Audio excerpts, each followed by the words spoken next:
Sathya Sai Speaks, Volume 7, Chapter 34. Nurse the Ancient Tree.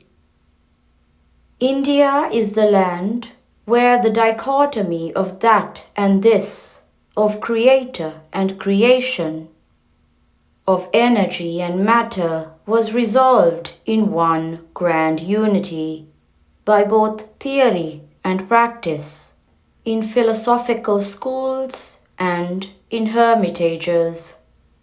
The tree of life, with its countless branches, proliferating into thoughts, words, and deeds, attitudes, tendencies, and impulses, is known by the sages of India to have its roots in heaven. So every rule and ritual was made sacred and holy, suffused with purity, humility, and love.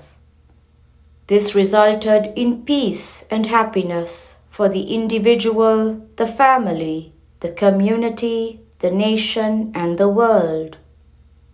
But on account of the domination of exotic ways of thinking, quite contrary to Indian ideals, people have become ashamed to call themselves Hindus, as if the picture the sages drew was a caricature, as if they were being misled by their ancestors. This is a wrong and dangerous attitude. It ignores the lasting benefits that one can draw from the experience of those sages. The attractions of a free and easy life are superficial and hollow. When the wicked Kauravas were undraping the clothes of Draupadi, the Pandavas sat unmoved, for they felt bound by their plighted troth. But the Lord, who loved them for that loyalty, came to her rescue. Now too, the honor of Hindu religion and culture is at stake. It is being derided and discarded by the very people who have the responsibility to foster and fructify them. Hindus are fast giving up the rites and ceremonies that marked the different stages of spiritual development.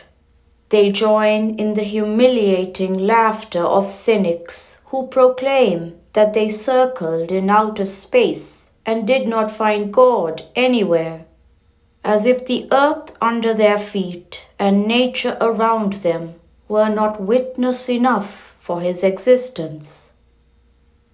India must nurse the tree of Dharma. Indian thought affirms that I and he are one, that all is integrated in the composite whole, true, good, and beautiful through and through. Indian thinkers have reached the dizziest heights of speculation and the clearest depths of intuition. They have found that the experience of fundamental unity is not negated by most rigorous logic. Therefore, all other faiths are but facets of this supreme truth, this sublime experience. And each little duty cast upon man in the Hindu code of morals reflects this awareness of unity.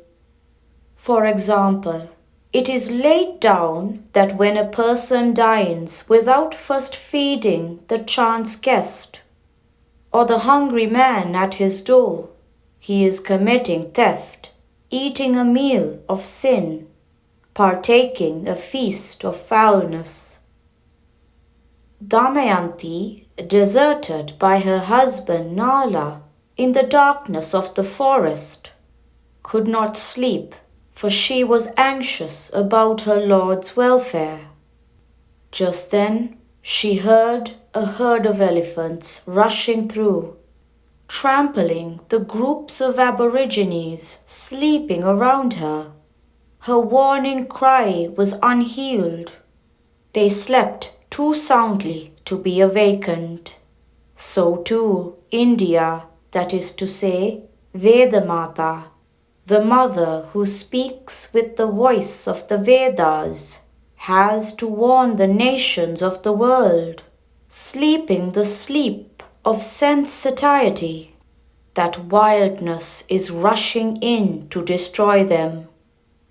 This is the role of Bharat, to assert that God is a present and persistent factor in human life, in every atom in the universe, and that God is Sat, Chit, and Ananda, existence, consciousness, and bliss absolute.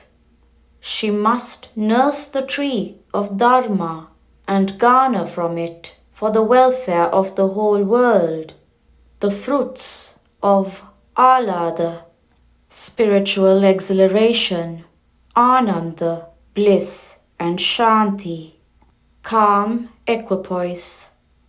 The preservation and promotion of Hindu Dharma is the need of the times.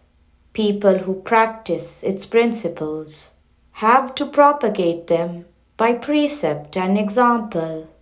In everyone there is the thirst for God, only many deny it on account of false pride, some on account of ignorance, some call it by some other name, worry, discontent, or despair. Some have faith only in love, some believe only in truth, some swear that they care only for goodness, but all these do not know that they are referring to God alone by these names. They too are pilgrims to the same sacred shrine. Prashanti Nilayam, October 7th, 1967. Man must reveal the divine qualities of love, humility, detachment, and contentment. If he does not, he becomes worse than a beast and more deadly. Sri Sathya Sai Baba.